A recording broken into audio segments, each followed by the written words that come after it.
Finding the right loan to buy a house can be really overwhelming. So what I'm going to do in this video is show you everything you need to know about conventional loans to see if they're the right loan option for you, if you can qualify, and some tips and tricks you need to know. There's going to be timestamps along the bottom, so you can go to different sections that might interest you or you need to know about at the moment. And by the end of this video, you're going to know more about conventional loans than most homebuyers, and honestly, more than a lot of loan officers. So let's go through some quick highlights here about conventional loans. Why do people talk about them so much? They're the most used loan when buying a house. And they're mainly they're ideal for buyers with strong credit. So it doesn't mean you have to have amazing credit, because the actual minimum FICO score on a conventional loan is 620. However, these loans tend to be best in competitive markets. They're preferred by sellers.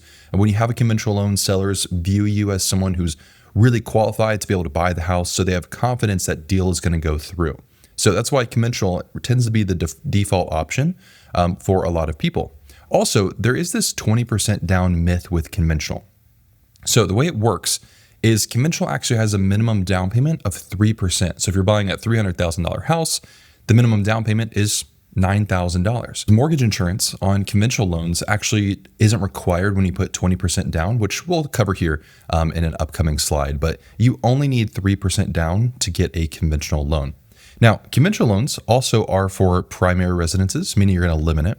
Secondary homes, not meaning the second time you buy a home, but this could be you currently own a home and maybe you want a vacation home that maybe you stay in a couple weeks out of the year, and then you rent with like Airbnb the rest of the year.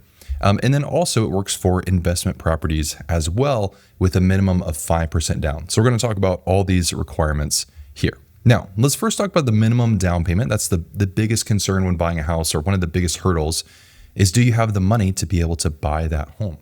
So the down payment changes depending on a couple different things. So first, if you're buying a primary residence, meaning you're going to live in the home, if you're buying a 1-unit home, it's going to be 3% down. If you're getting a high balance loan, meaning that loan amount is higher than typical for that area, the minimum down payment is 5%. It's a little caveat that your loan officer will tell you about, but absolutely not something that you need to store in your brain. If you're buying 2 to 4 units, meaning you're going to live in 1 unit and then rent out the other units, the minimum down payment is 5%. So this is where you can kind of do a pseudo investment, like I was talking about on the other slide. So this is where people will live in 1 unit, rent out the others. So it's a primary residence, but you get that investment income coming in there, and it's only 5% down required there. Secondary homes for 1 unit is the only type that you can get, is 10% down. And then if you're buying an investment property, 1 unit is a minimum of 15% down. 2 to 4 units is going to be a minimum of 25% down. Now, again, like I mentioned, 20% down gives you no private mortgage insurance. Now, PMI is basically it protects the lender. So what ends up happening if you do less than 20% down, the lender is going to require an extra fee monthly to make sure that if you default on the loan, it kind of gives them some insurance to recoup that money. Now, PMI is not wildly expensive. It's actually pretty cheap. For a lot of people with good credit scores, you're usually going to be looking at $100, sometimes even less than that a month for PMI. And that mortgage insurance is going to drop off when you hit 22% equity. And when you hit 20% equity in your home, you can actually ask your lender to take it off for you. Now, what you can also do is you can always put more down than the minimum. The minimum doesn't mean you don't have to do 3%. But a lot of people do, especially with home prices being where they're at now. A lot of people are choosing to go with lower down payments so they don't wipe out their bank account when they buy a house. And conventional loans actually become cheaper with better credit and higher down payments. So the mortgage insurance is going to be lower, the better credit that you have and higher down payment. And then also the interest rate is going to be lower depending on your credit and down payments. So conventional loans use what's called a loan level price adjustment. So it's basically the risk factors of that loan. So just know that the more you work on your credit, the better down payment you have, the lower interest rate that you're going to get on a conventional loan. Now, really quick, if you're new here, my name is Kyle. I'm a licensed loan officer. Our team at NFM Lending works in all states except for New York. And so all of our loan officers have the heart of a teacher. So if you like these videos, You're going to love working with our team. And so what we can do on a free pre-approval call is we can walk you through what your budget would look like, what max purchase price you can get approved for, and then we can show you all the numbers with your pre-approval letter. That way you can start shopping for homes with confidence, knowing that you'll be able to close on a home and it's going to be within your price range. So if you're interested in working with our team, you can go to winthehouseyoulove.com to get started. It's free for the call. The pre-approval is also free as well. And we would love to help you with that next step. Or if you just have questions, because it can be really overwhelming at this stage to get started, and we would love to work alongside you. Okay, so some quick pros and cons here with conventional loans. On the pro side, conventional loans are preferred by sellers and realtors. Even though getting a conventional loan doesn't mean you're super well qualified, right? You can be you can have a conventional loan and be on the edge of qualifying, and then someone else can have an FHA loan and be ultra qualified and not be on the edge. But there's this perception that if you have a conventional loan, you're more qualified than an FHA or USDA buyer. Unfortunately, that's the case, but conventional loans are viewed really well by sellers and realtors. So if you're in a competitive market, conventionals tends to be the best way to go. You also get lower mortgage insurance the better your credit is, like I mentioned earlier. There's no upfront mortgage insurance fee like there is with FHA, USDA, and VA, with the other main types of loan options. And then mortgage insurance drops off automatically at 78% loan to value, which is 22% equity in your home. So if you did the minimum down today, as you're building equity in your home, as your home appreciates in value, and as you're paying down the loan balance, when you get to 22% equity, the mortgage insurance automatically drops off. But then if you hit 20% equity, you can actually ask the lender to remove that mortgage insurance without waiting the extra 2% equity for it to automatically fall off. And then also compared to other loans, you do have higher loan limits than loans like FHA. So if you're buying in a market that has higher home values, you might need conventional compared to something like FHA. Now, some cons here is there are higher credit score requirements. FHA has a minimum of 580 for 3.5% down, where conventional is a 620 credit score. Also, the debt to income ratios are a little bit more strict than something like an FHA loan, which we'll cover. Typically, you're going to find higher rates on conventional loans. Conventional loans don't really even though the minimum is 620, really it's not until you get to 680 on a conventional loan that you're going to start seeing some better rates.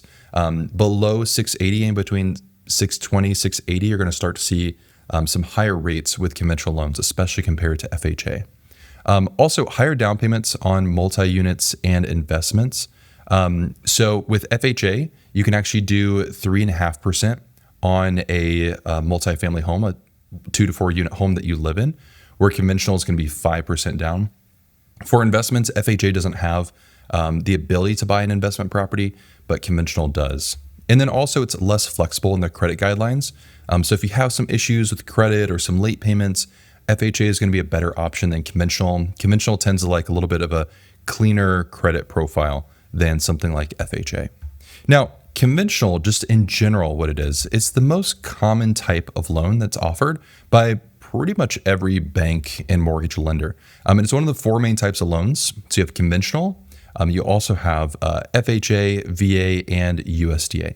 Now, the rules for these loans that you'll see in this video, these rules are set by Fannie Mae and Freddie Mac. And so these are basically kind of offshoots of the federal government. They're overseen by the federal government. And so they make the rules for conventional loans.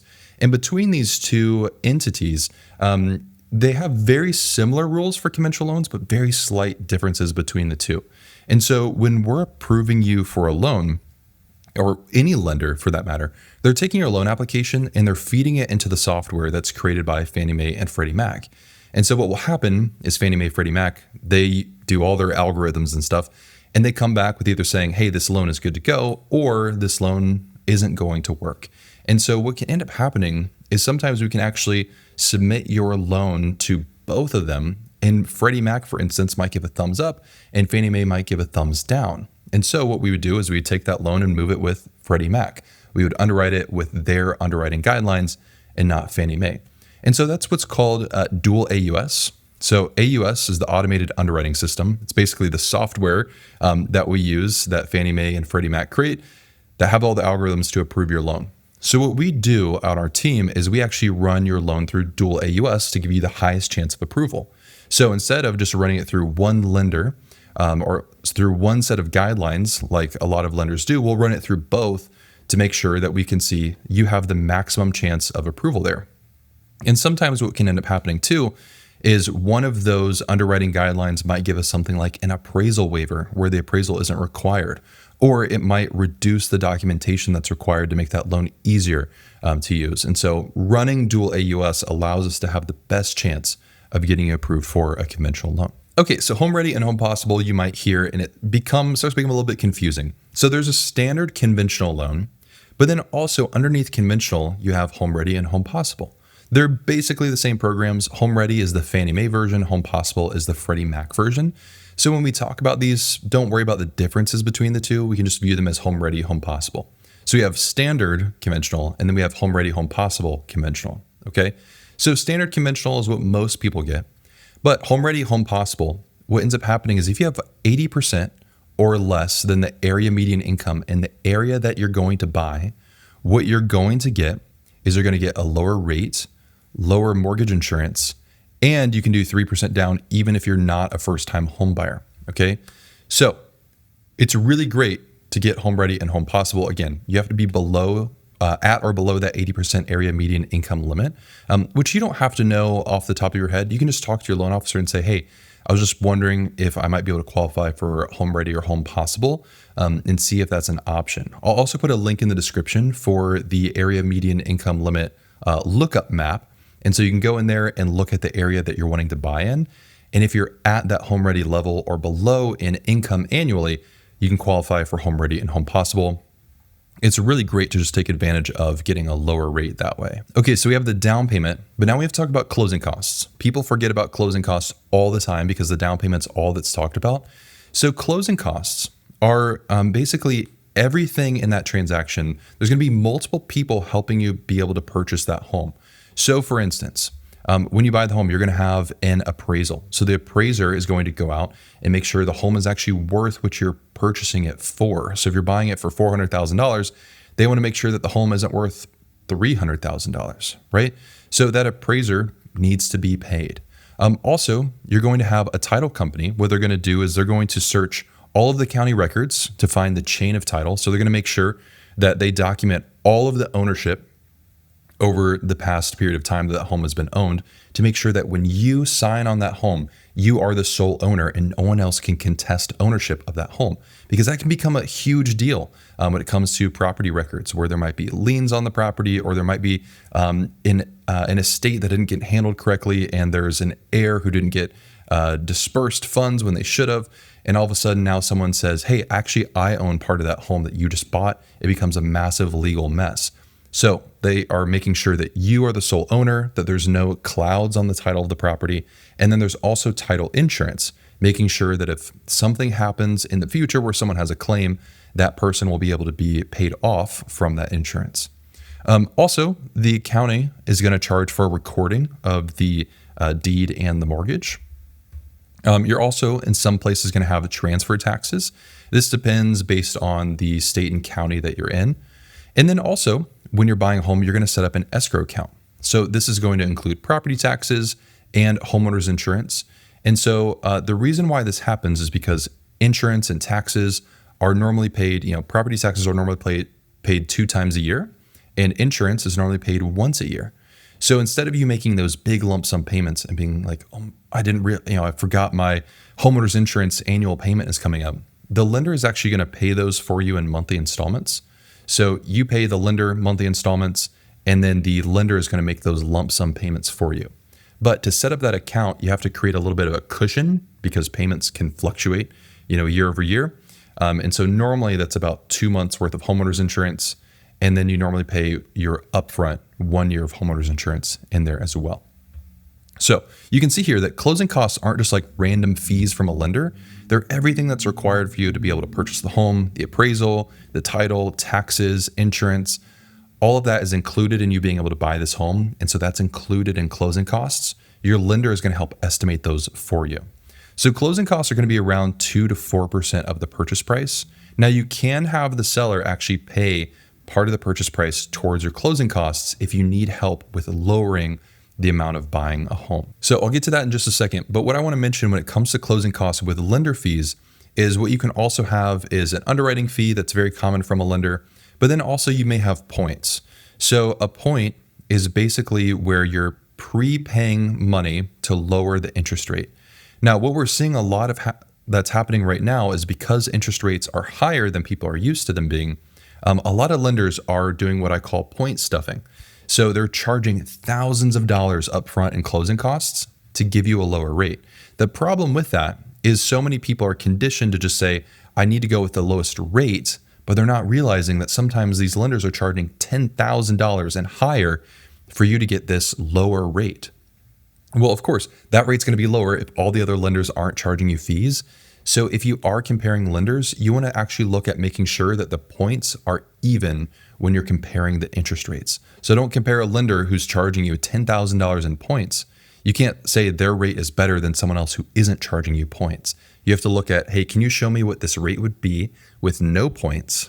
That way you can find a real comparison between the two. So just be careful of that. You don't need to pay tens of thousands of dollars in points to get a lower rate. That break even is usually going to take too long for you to be able to recoup your money on that. So with closing costs, you can actually have the seller pay a portion of your closing costs and sometimes all of your closing costs. So the way that this works is it's going to be based on the down payment and then also the purchase price of the home. Okay, so let's say that if you're putting less than 10% down, so you're doing 3%, the minimum down payment on a conventional loan, you can ask the seller for up to 3% of the purchase price towards your closing costs. So if it was a $300,000 home, you could say, hey seller, I actually want you to pay 3%, $9,000 towards my closing costs. So that depending on what property taxes are like in your market, that may cover all of your closing costs. It may cover most of your closing costs. But this is something that's negotiated when you're buying the home. So you want to talk with your loan officer about this and then also your real estate agent about this. So you're talking with your loan officer about, hey, can you give me some estimates of what this might look like? So that way you can figure out, do you need seller credits? Do you not need seller credits? And then talk with your real estate agent about this as well, because the more that you ask the seller for money, the less competitive your offer becomes. So it's something to be very mindful of, because of course it's nice to have the seller pay money for your closing costs, but if that makes your offer not competitive against all the other offers, then there really wasn't a lot of advantage because you couldn't even buy the house anyway if the seller finds that's too much money to pay. So between 10% down and just under 25% down, the seller credit's going to be 6%, and then 25 plus is 9%. And then all investment properties have a max of 2% seller credit. So let's go through an example here. If you're buying a $425,000 house and you're putting 5% down, the maximum seller credit you could ask for would be 3%. So that's $12,750. Now, you do not have to ask for that much money. You could just say, hey, seller, could you give me $2,000 in closing cost credit? Absolutely something you can do. And sometimes what people will do as well is they might increase the purchase price a little bit to then ask for the seller credit back to help with closing costs. So talk with your loan officer about this, talk with your real estate agent about this. Again, our loan officers would love to help walk through these scenarios with you. You can go to whenthehouseyoulove.com and we can help you give those estimates to see, how much are you able to pay at closing? Do you need help with seller credits, and how much do you need? So you can negotiate the best offer. So with the down payment and closing costs, you have to show the lender that you have this money to be able to pay for it. You can't just say, nah, we're good. I got the money, trust me. I've had people tell me that before. It doesn't work. The underwriter needs to see that you have the proof of funds to be able to buy the home, pay the down payment, pay the closing costs. And so this usually comes in the form of 2 months of bank statements. We also have software where you can log into your bank account securely, and instead of having to supply bank statements updated all the time, we can verify it that way incredibly quickly. But normally 2 months of bank statements, cash on hand is just not going to work. There are carve-outs in the guidelines that say cash can work in some instances. It's up to the underwriter's discretion, and most just do not want to touch cash. It's too difficult for them to work with, especially if they get audited. Any crypto that you have needs to be liquidated into US dollars to be able to use. Vested stock options work perfectly fine. And then any non-payroll large deposits usually are going to need to be sourced in some way. So it doesn't mean that the deal is done. It just means that the underwriter is going to say, hey, where did this large deposit come from? And it needs to be backed up from an acceptable source of money. So for instance, when we're talking about what's acceptable and what's not acceptable, so income from your job, so your savings, tax return, things like that, all of that, payroll income, that's perfectly fine to use for buying a house. If you get a gift from a family member, that's great. Any stocks, bonds that you have, retirement accounts, even retirement loans, perfectly fine to use. And then any like documentable windfall, like an inheritance or a settlement, absolutely fine. What's not fine are things like personal loans. So you can't use, a personal loan or a credit card to be able to pay for your down payment and closing costs. There's no, there's no like little POS system that's going to ask for a tip afterwards. You can't use a credit card to pay for your down payment and closing costs. Any unsourced money, if there's a large deposit that's coming into your account, just expect that someone's going to ask a question about it. And again, it doesn't mean that it's, your deal is done. It just means we might not be able to use that money to be able to help with your down payment and closing costs. And we might need to prove that you have money somewhere else to make that work. And then again, cash is not going to work for most loans. So credit score requirements, conventional prefers a 2-year history. That's going to be the best option here. If you have shorter than that, FHA tends to be a better option. Now, no credit score can work. So keep in mind, no credit score and bad credit are different things. So if you have a credit score, we have to use it. But if you do not have a credit score, so you've never used credit in your life pretty much, then what we can do is actually use things like your rental history, utility bills, and some other bills to build kind of a credit profile. So that can work. But if you have a credit score, we have to use it. We can't use the no credit score option in place of having bad credit. So the minimum requirement is going to be a 620 credit score. Now, for easier approval, 640 is where things start to get a little bit easier. Between 620 and 640, frankly, conventional can be really tough to qualify for. It wants a really low debt to income ratio. It sometimes wants a higher down payment. It can be really tough in that range.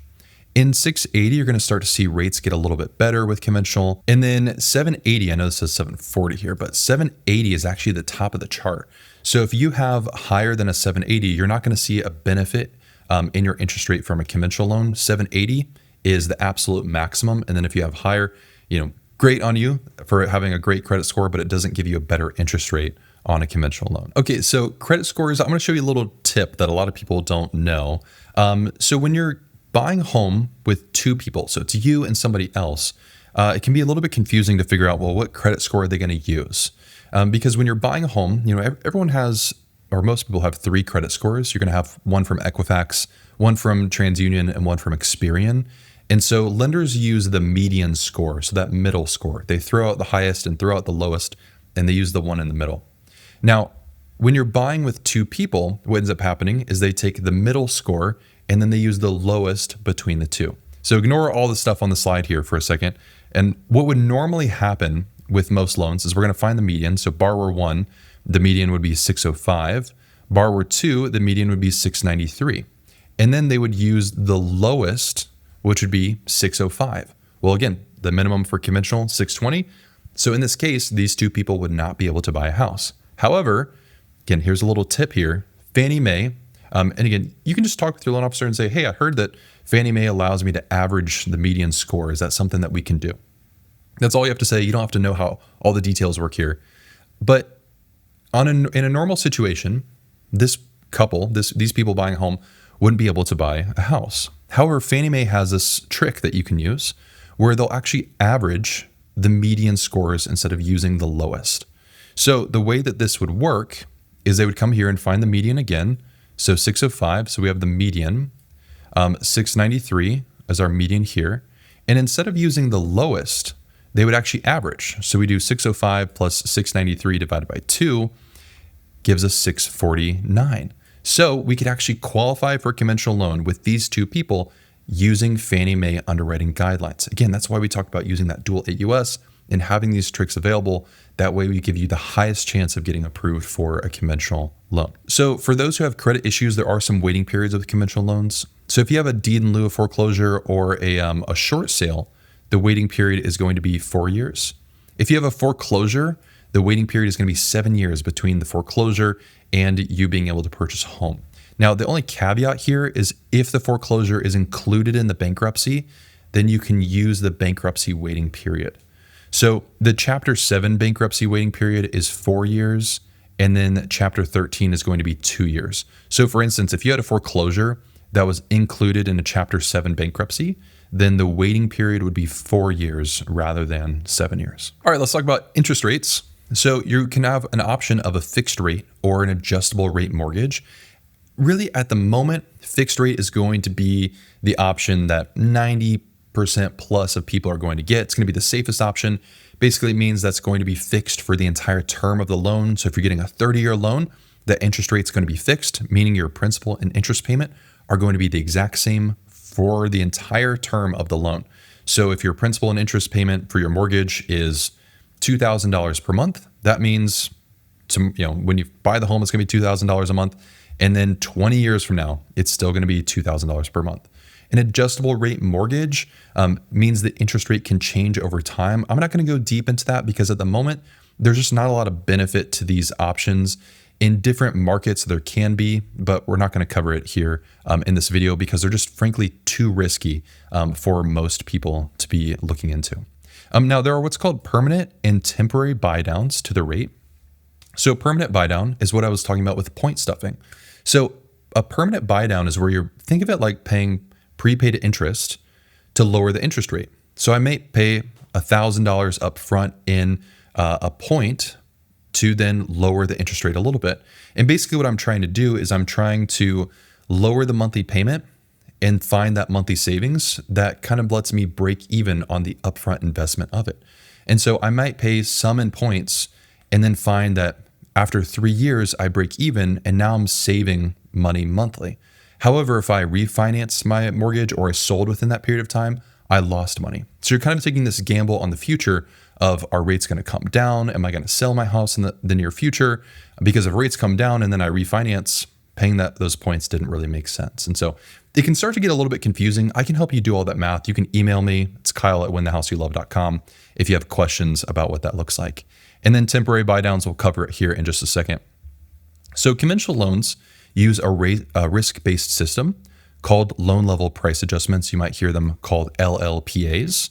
And basically what they're doing is using risk factors like your credit and your down payment. They also use other things like if the home is a condo, that can also increase the rate as well to change what your rate is going to look like.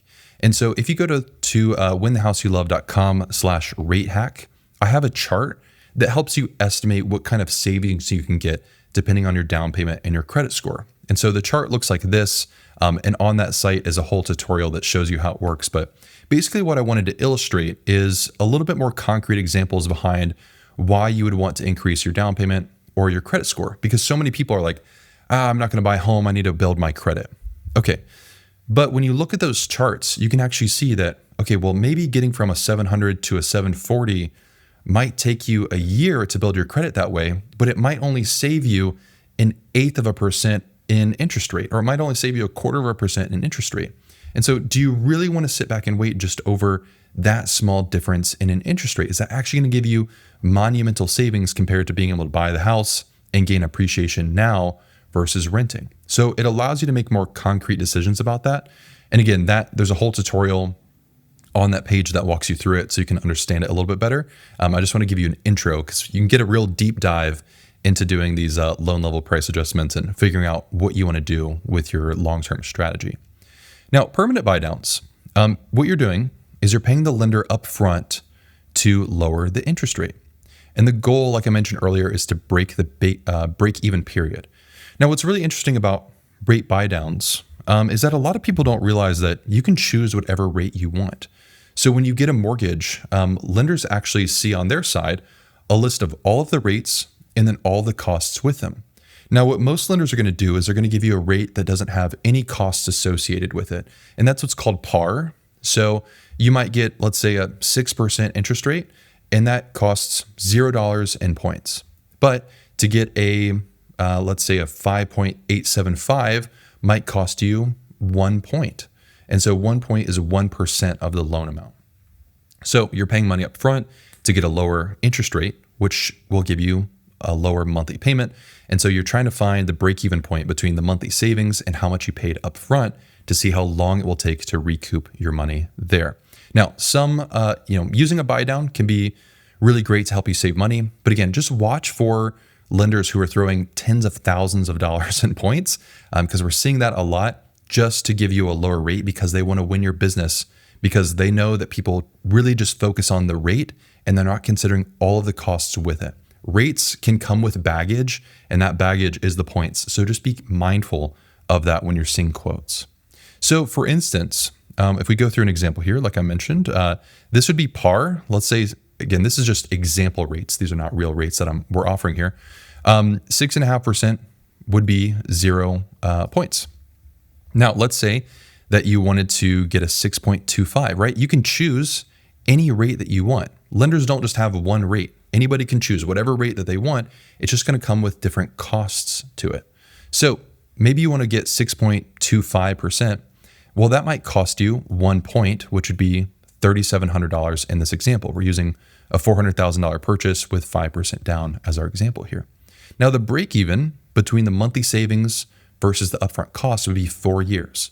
So it wouldn't be until 4 years from now that you'll actually start seeing monthly savings, right? Because all the savings for the first 4 years were you recouping the money for the upfront cost that you paid for those points. So what you're doing here with points is you're kind of taking this risk. Do I think rates are going to drop in the next 4 years? Because if rates are going to drop in the next 4 years and I refinance, then it didn't make sense for me to pay the points. Or if I'm going to move in the next 4 years, it didn't really make sense as well. Now, the opposite can happen too. If you need some extra money for closing costs, you can actually increase the rate to get a credit. And I have a small little typo here. This should be a 7 right there, 7.125. So what you can do is the opposite, is you can actually ask the lender to increase the rate, which would give you a credit that can go towards your closing costs. And that would be effectively a negative point here. So that's something that you can do. And of course, there's trade-offs there with having a higher interest that you're going to pay over time, a higher monthly payment in return for those credits. It's not something a lot of people do, but if you're really tight on cash, that can be an option that you can use. Now, temporary buydowns are a little bit different. So instead of it changing your interest rate for the entire life of the loan, it only changed the interest rate for the first couple of years. And so this is really common if you're looking at a new build. Builders are doing this a lot. And then they're advertising the lower rate that you get in the beginning. So I have a whole walkthrough calculator that shows you this. If you go to winthehouseyoulove.com/buydown, we'll walk you through all of the math here. But basically what happens is this is when the seller or sometimes the builder will give you a credit, okay? It's a seller credit that they're gonna give you. And it's going to temporarily, right? That's the key word here, lower the monthly payment the first couple of years. And the goal is to refinance in a short period of time. So you would get a temporary buy down if the expectation is that you are, or the expectation is that rates will lower in the next couple of years. So basically you're taking advantage of the lower rate on the temporary buy down for the first couple of years with the expectation that you'll refinance in a couple of years into a lower rate. So again, it's a gamble on will rates lower in the future. Unfortunately, I see a lot of people pitch this as like, it's an introductory, like we're going to warm you up into the payment. I think that that's really stupid. I think that's a really dumb thing to do. I think you should be comfortable with what the payment is going to be on your mortgage for the life of the loan and not feel comfortable with the introductory payment. I think that sets people up for failure. But I just want to explain how this works because these are options that you can use, but I don't see a huge strategic benefit to using temporary buy downs. They're mainly used as a sales tool, in my opinion. Doesn't mean that it's bad. Doesn't mean that you shouldn't take advantage of it. If you're getting that money from a builder, for instance, absolutely take advantage of it. But don't feel lulled into like we're getting a low rate and a low payment because temporary buy downs, they increase over time. So this is how it works. You're going to see either a 3-2-1 buy down, a 2-1 buy down, or a 0-1 buy down. So the most common of these is a 2-1 buy down. So this is the way it works. So let's say that you could get a mortgage today for 7% as the interest rate. Well, with the 2-1 buy down, what ends up happening is the seller is basically going to subsidize your monthly payment for the first 2 years. So in year 1, your rate would be lower by 2%. In year 2, your rate would be lowered by 1%, hence the 2-1. And then in year 3, it would be your normal rate for the rest of the loan. So on a 2-1 buy down, if the normal rate is 7%, year 1, you would effectively have a 5% interest rate. Year 2, you would have a 6% interest rate. Year 3 through 30, you would have a 7% interest rate. So it kind of is a stepping stone into that normal rate there. And again, that's the seller or builder subsidizing that monthly payment to give you those effective interest rates in the first couple of years. So you can use that calculator to explore it more. I don't think that if that's something that's not being offered to you, I personally don't think that that's a strategy that's super beneficial. I think you can use that money in other ways, but you can always email me if you have questions about this. So mortgage insurance, PMI, it's a big thing that people are afraid of. PMI is private mortgage insurance. That's what you're going to hear a lot, and people are very afraid of private mortgage insurance. PMI is often really cheap, especially if you have higher credit scores. It's really not that expensive.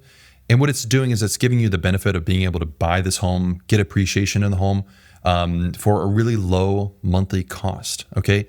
And it's going to be cheaper often than, FHA mortgage insurance, because FHA is going to have an upfront mortgage insurance cost and monthly mortgage insurance cost as well. So conventional loans don't have any sort of upfront mortgage insurance that you have to pay like other loans. When you get 20% equity, you can ask your lender to take it off. And basically the requirement there is as long as you've been making payments on time, then they can remove that mortgage insurance for you.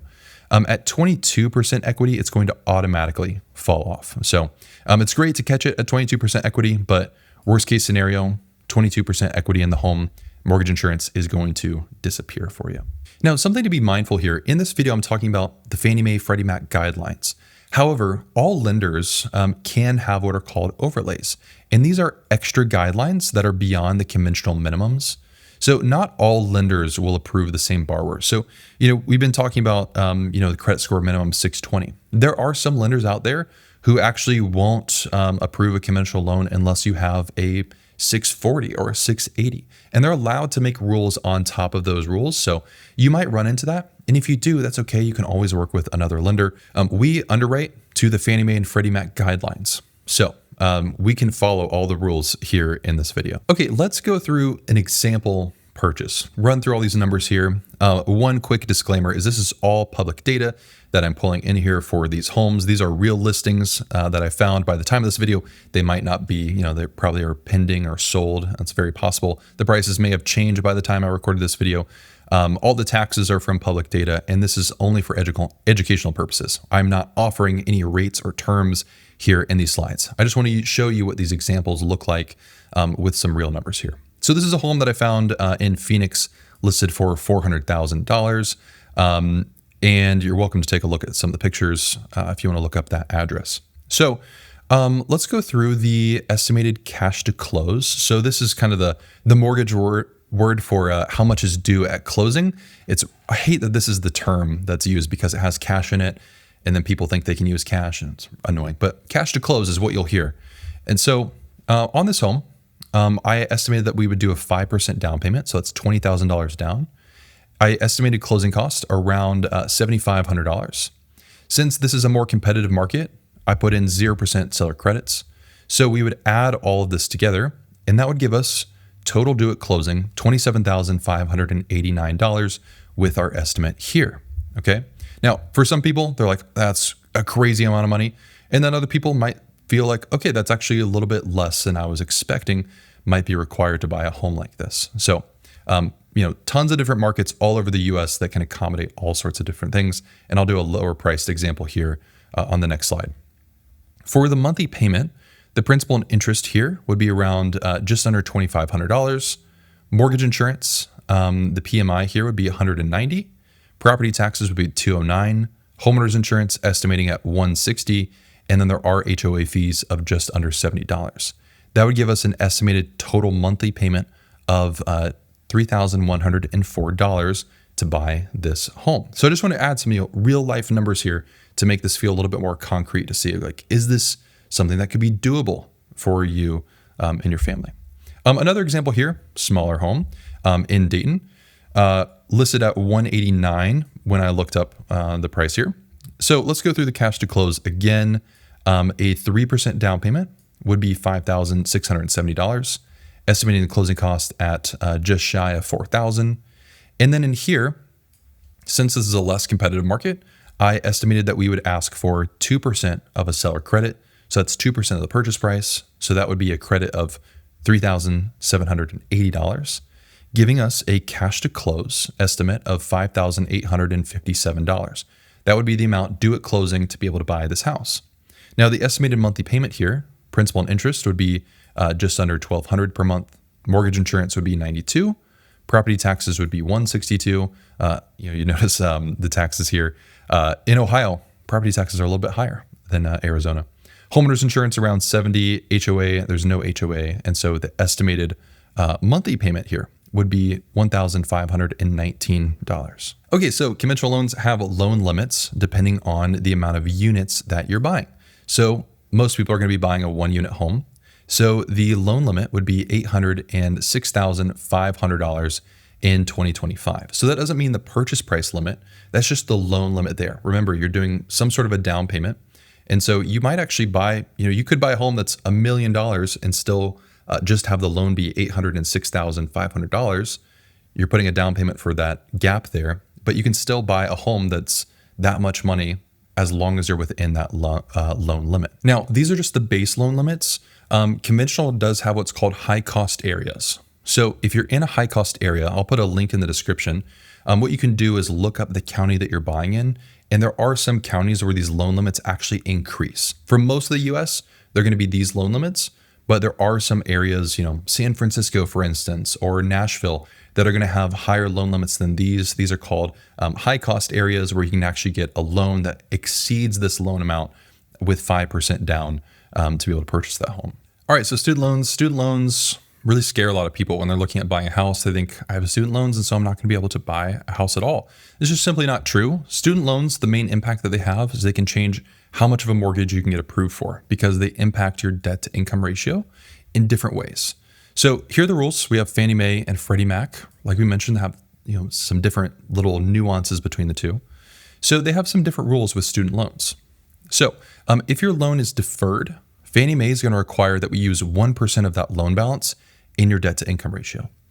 Freddie Mac is going to require that we use 0.5% in your debt to income ratio. So you can see where there's a big benefit if we switch to something like Freddie Mac guidelines. Instead of using Fannie Mae, you might be able to have a higher chance of getting approved for the mortgage that you want compared to Fannie Mae. Income driven, so if you're on an IDR payment plan, then Fannie Mae and Freddie Mac both can use that. However, when it comes to $0 payments, so if you have an IDR plan that's $0 per month, Fannie Mae will allow it and Freddie Mac will not. Okay, so for an example, let's say that we had a $30,000 student loan balance. And yes, I'm aware people have more than $30,000 of student loans. Just an example here. So let's say that you had this in an IDR plan at $0 per month. Okay, so you have the loan balance of $30,000. You're paying $0 a month on the IDR plan.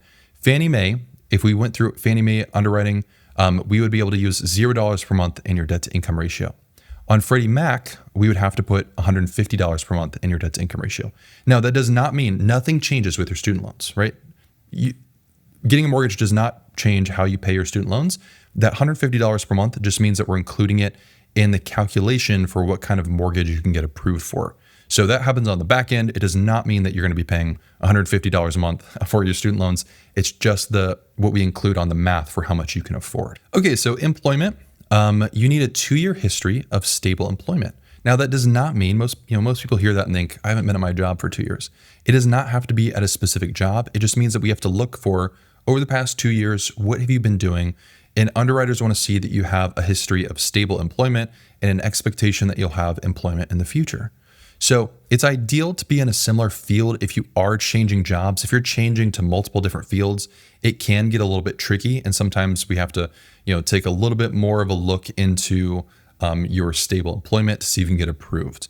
And then retirement in schooling counts. So if you just graduated college with a degree in, let's say, computer science, and you got a software engineering job immediately afterwards, then you would count the past 2 years of you being in college, you graduate with this degree, now you have, a salaried job as a software engineer, we can absolutely use that employment, even if you started maybe, 3 months ago at your software engineering job.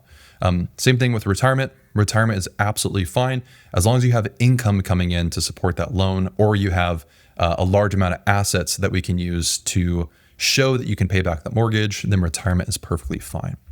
For self-employed people, you're usually going to need a 2-year history of being self-employed. So the only instance in which this can be shorter is, let's say that you were a graphic designer and you've been doing that for the past 5 years. You've been, W-2 pay, you've been an employee as a graphic designer, and then you just started a business and you do freelance graphic design work.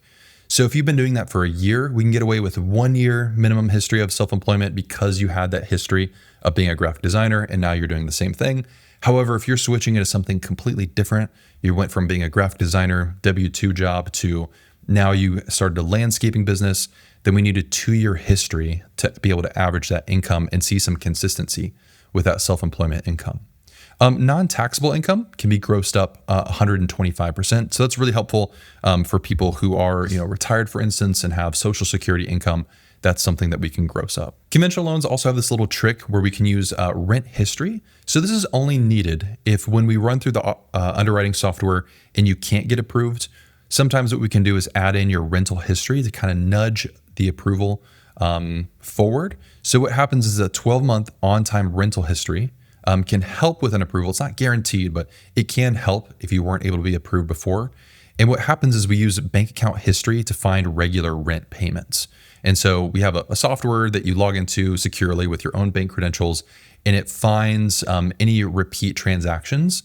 That would be that rental history that can help that approval. Again, it's only used if needed, but it is an option that can help with that approval. Now, when it comes to your debt to income ratio, this is going to be something you hear a lot. So keep in mind, mortgage lenders are not financial advisors. Their goal is not to help you find a comfortable monthly payment, although that's something that I want for you.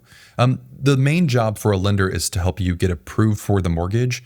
You're the one who's responsible for your budget and what's comfortable for your budget. So debt to income is the formula that lenders are going to use to find the maximum loan that you can get approved for. So what they're looking at is they're looking at all of your minimum monthly debt payments. So not what you pay on your credit card, for instance, but what the minimum payment is on your credit card. So all the minimum payments included with the future mortgage payment, and that's going to be compared to your gross monthly income, your pre-tax monthly income. So that's going to be a ratio, a percentage. And so there's different maximums for that. So conventional actually has a ratio of 49.99%. So effectively 50%. That's the maximum, and it's not offered to everybody. So it's depending on tons of different factors like your credit score, down payment, and Fannie Mae and Freddie Mac don't publish all of the different ratios that are required, but the maximum that we've seen is just under 50%. So what that means is not everybody can be approved that high. That's just the absolute limit. So if you're at a 620 credit score, for instance, it's very unlikely that you'll be able to get approved all the way up to a 50% debt to income ratio. And keep in mind, that would mean that, let's say that you made $5,000 per month pre-tax income. That would mean that you can have $2,500 per month included, in that would be your future mortgage payment and then any minimum monthly debt. That's a lot. That's a pretty big ratio, a pretty big amount that you can go up to with that debt. And there's no front end ratio on conventional loans, meaning that, again, let's say you made $5,000 per month. You have no other debt. You have no student loans, no car loans, no installments, no credit card payments or anything like that.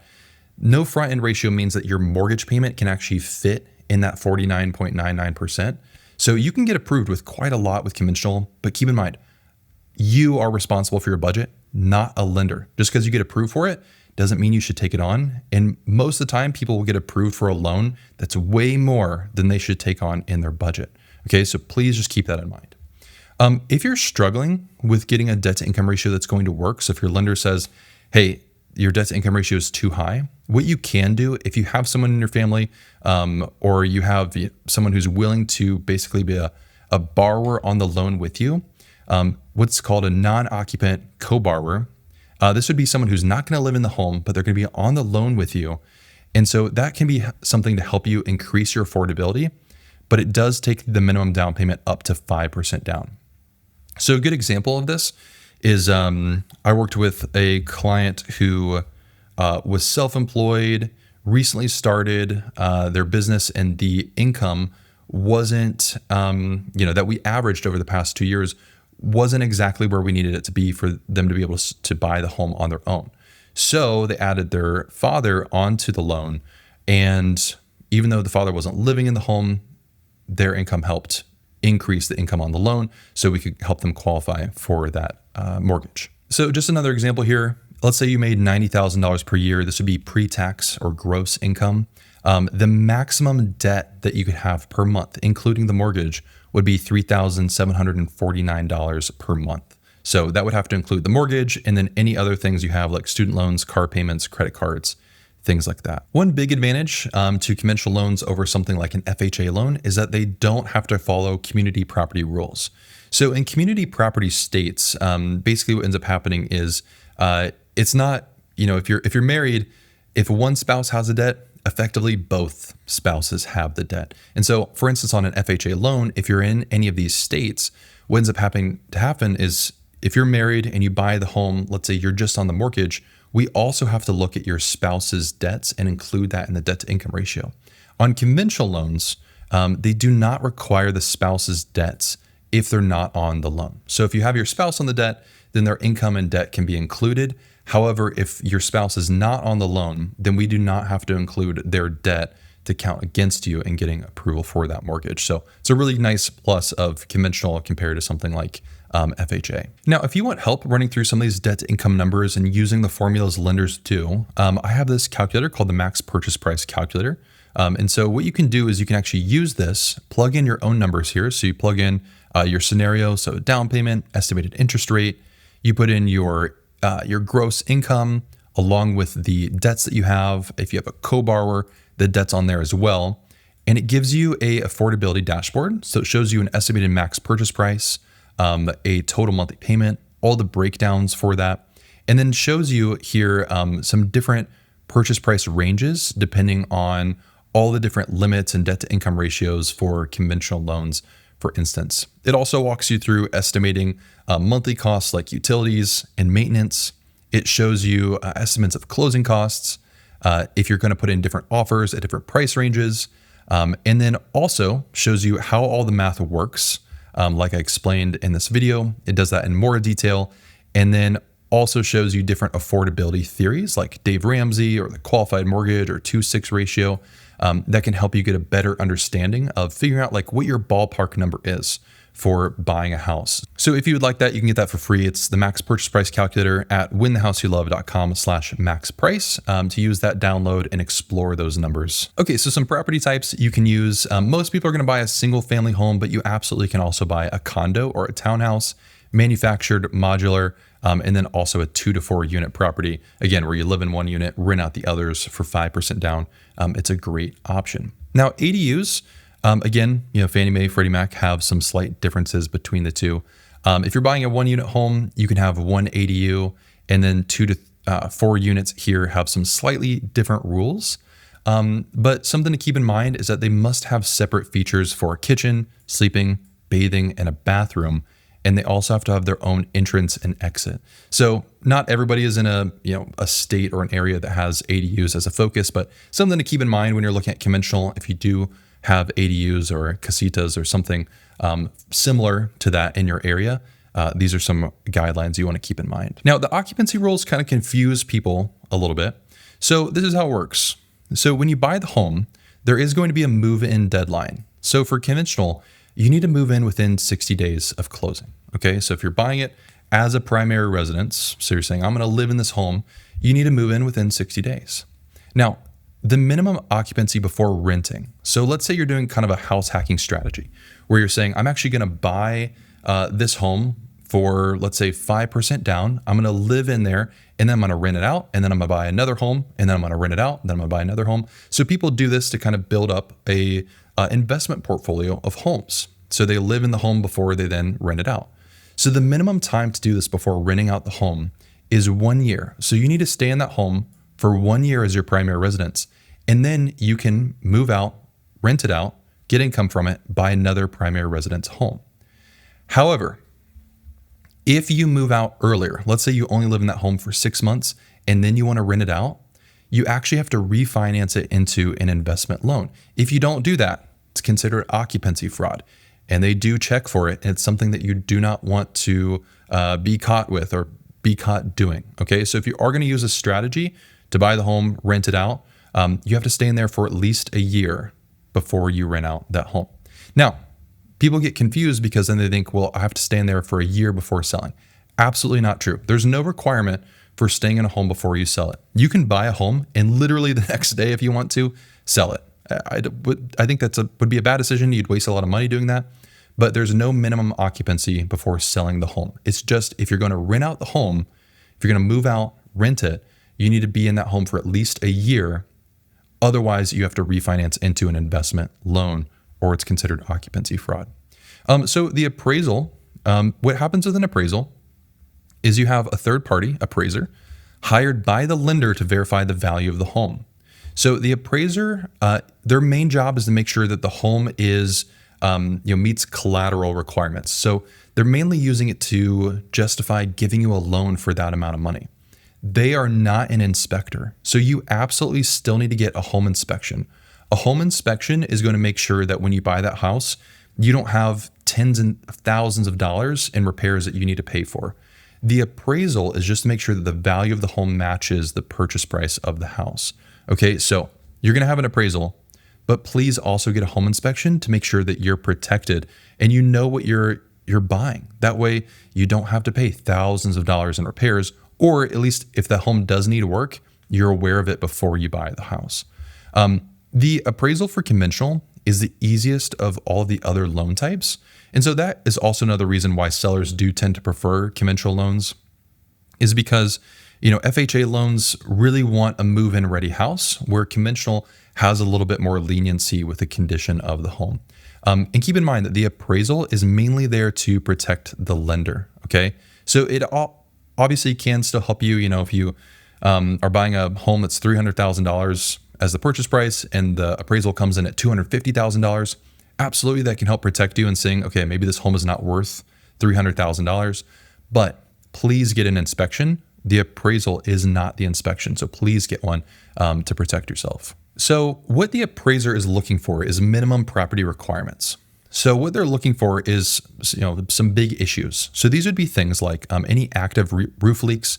Those are going to be issues with the appraisal. Water seepage, significant plumbing leaks, uncapped wiring, and then curled or missing roof shingles. So these are things that will need to be fixed before you can close on the home.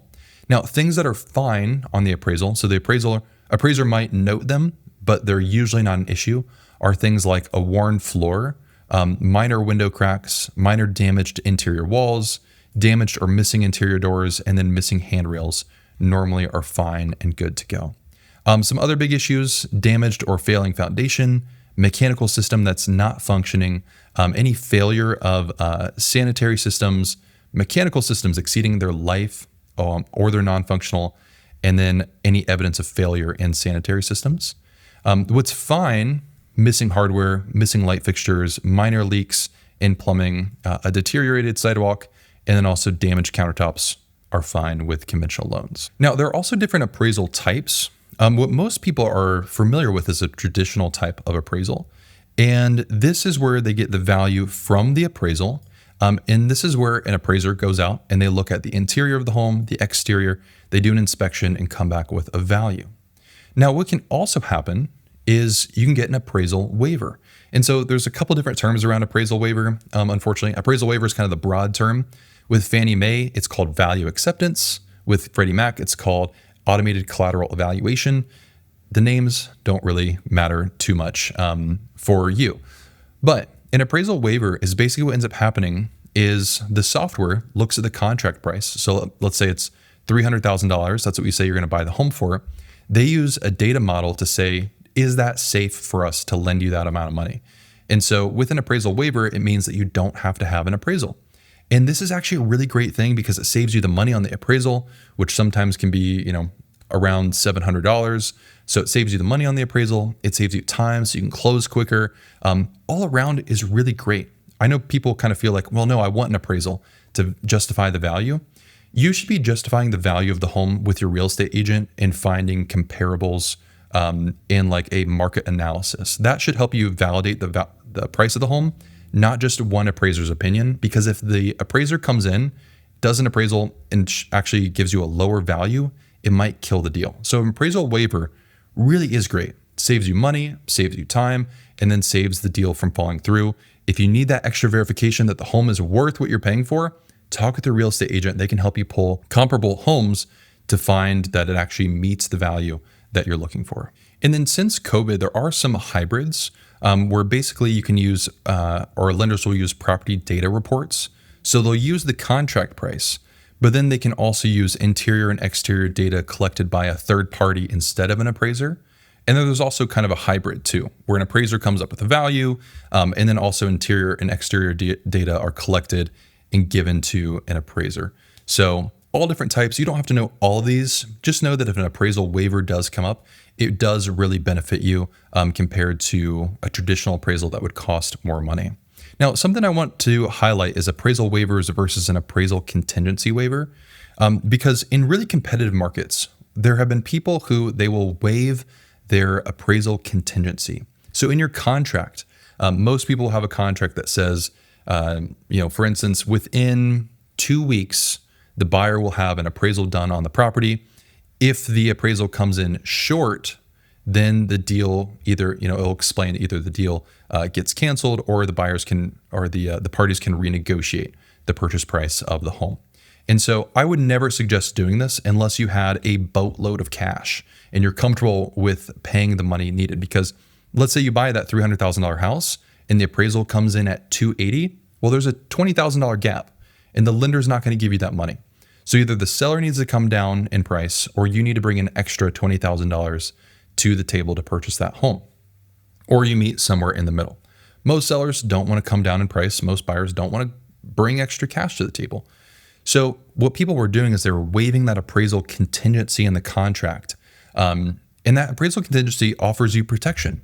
It allows you this ability where if the appraisal comes in short, because most people don't have the cash to cover that gap, and sellers don't often want to come down in price, it allows you to walk away from the deal, usually with the ability to get your earnest money back. So I would never waive this unless you are someone who can describe themselves as having a boatload of cash and are willing to cover that difference, because that's the situation you can end up in where the appraisal comes in short, you need to come up with that money, and then the seller can actually go after you for the damages of if you walk away from that deal. So unfortunately, what was happening here is people were calling that an appraisal waiver. They were saying, I'm waiving my appraisal. That's not really how it works. So the lender is the only one who can tell you you get an appraisal waiver. You as a buyer cannot decide to waive your appraisal. You can waive your appraisal contingency in your contract, which is the protection saying that you can walk away from the deal if the appraisal comes in short.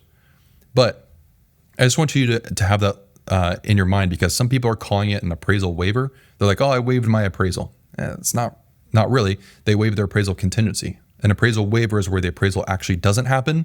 And the appraisal contingency waiver is where you're waiving the right to walk away from the deal if the appraisal comes in short. So just keep that in mind, because that's kind of a big difference that people are talking about there. Conventional loans also have a rehab option called Home Style.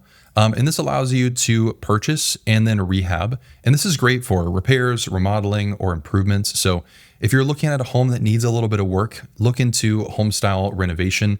That absolutely can be a great option with conventional.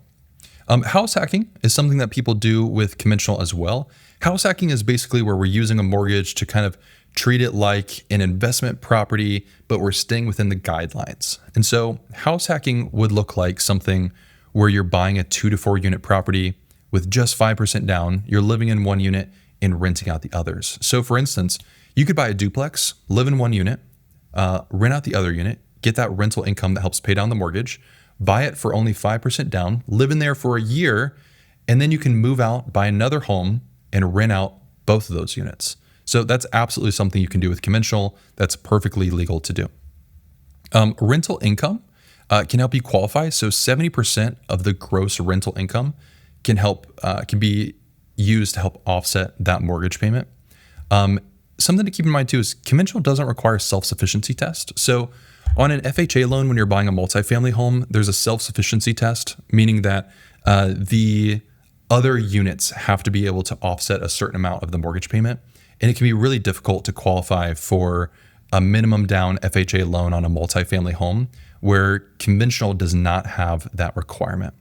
Another house hacking strategy is a move up strategy, which I kind of mentioned earlier.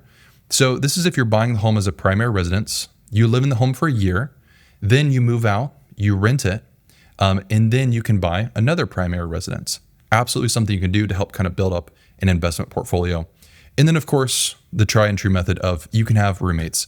Their rental income cannot help you qualify for a mortgage unless, you've been living with those roommates for the past year and you have a history of documenting that they help you with paying for rent.